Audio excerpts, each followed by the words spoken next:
வனவாசம் போனாலும் பிரியாத சீதை ராமநாமம் தந்தராகம் லவனாக குசனாக உருவான கீதம்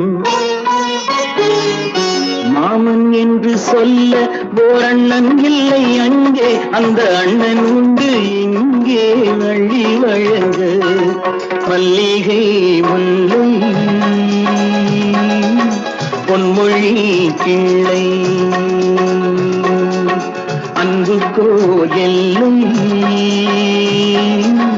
உன்னை கோயில்லை பொன்வண்ணரதம் ஏறி இம்மண்ணில் எங்கும் ஓடி நல் அன்பு துணை தேடி